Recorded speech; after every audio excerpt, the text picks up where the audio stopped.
The Thunder visit the Wizards in D.C. tonight. Kevin Durant remembers the awkward environment there last season when Wizards fans fawned over him, holding KD to D.C. signs and wearing Wizards number 35 jerseys with Durant on the back. KD said, "It was crazy. It was crazy. It was kind of disrespectful, in my opinion, because you've got a great team there already that deserves your full 100% support. And I wouldn't like that if I was on that team, and I didn't like that because it comes with it nowadays. I learned to embrace it a little bit more, but it's still a little awkward for me." Bradley Beal agreed, telling CSN Mid-Atlantic, "It is disrespectful because he plays for Oklahoma City. He doesn't play for Washington." Stephen A., do you agree? Well, let's put it in its proper context.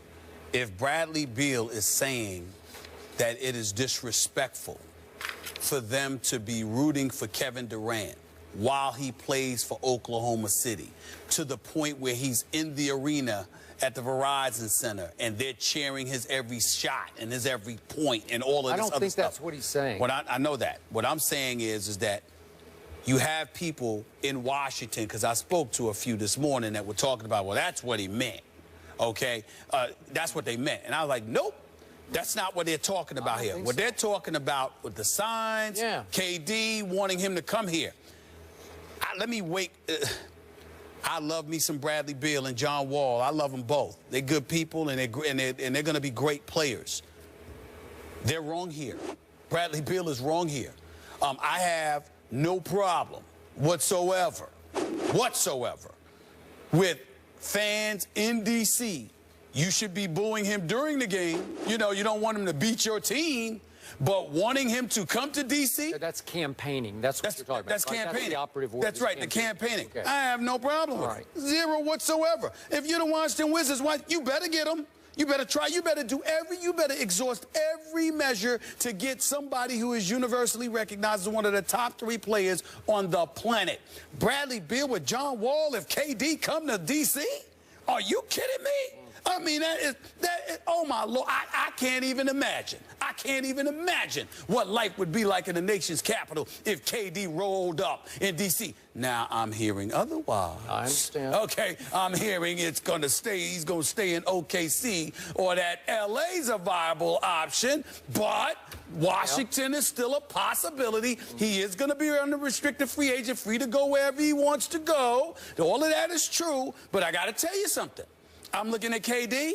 Listen, I got tired of them relying on Nene, because Nene with Gortat wasn't working. They were going to go home in the second round. And I haven't forgiven them for losing every home game in that series against Indiana the season before last. But when I look at them right now, they decided to go small. You got Gortat at the 5. You got Otto Porter at the 3. You got either Chris Humphries or Dudley at the 4. You got Beal and Wall in the backcourt. You get KD with those two.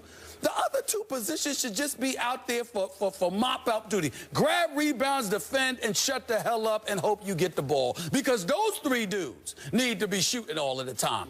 It would be special. So I don't blame them. They haven't been to the finals since '79. They haven't won a title since '78. It's been 35+ years since you were relevant in the championship equation, and you had a decent shot before Gilbert Arenas shredded your franchise with his nonsense. So to me, I don't blame the city, the nation's capital, for starving for KD. He's homegrown. He's a homegrown product, and they are starving for relevancy, and he's the ticket to it. Just don't be rooting for him while he's playing the Wizards. Okay.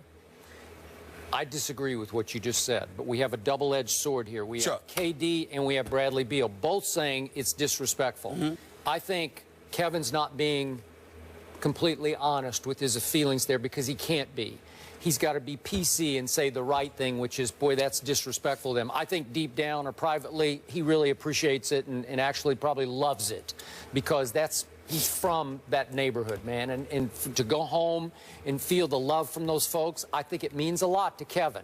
Now, let's go back to Bradley Beal. I love me some Bradley Beal. We had him on the show at the finals. Good guy. He was sensational on this show. He's got a future in this business at some point, but he's got a big future right now. He got a big future in the NBA. That brother can play. And listen, he beat my Spurs the other night. I don't know if you followed this, but he had a last-second bomb. It was sweet. That's right. Just juked LaMarcus Aldridge, just left him. He left Kawhi Leonard, who he finally left, but we won't get into that. Okay. But I appreciate the fact that he stood up and said, that's disrespecting me, because are we chopped liver here? I get what you're saying, but I do not blame Bradley Beal for standing up and saying, I don't want our fans to be rooting for somebody as if we're nothing without that guy. Because, as you point out, the odds of them getting that guy are probably pretty small. Is that fair to say? It's pretty small. Yeah, okay. It's not impossible. All right, not it's impossible, a shot, but pretty it's small. Okay, so it's 5% or 9% or whatever. So Bradley Beal's saying, hey, we're pretty good already, because they are pretty good.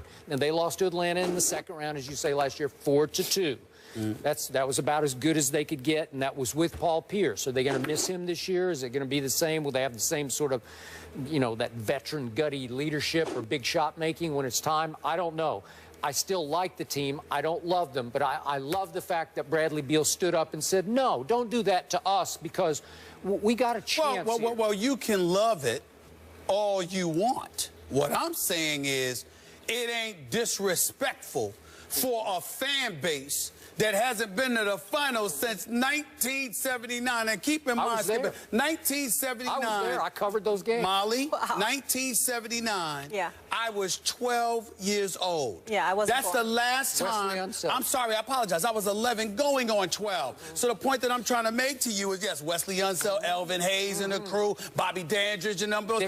No question about it. Okay, I get it. But the flip side to it, Skip Bayless, is that it has been that long since this team has gone to the franchise. Damn it, they were called the Bullets back then, and they changed their name to the Wizards, okay? And A-Pole was the longer. They did. Listen, okay, that's fine.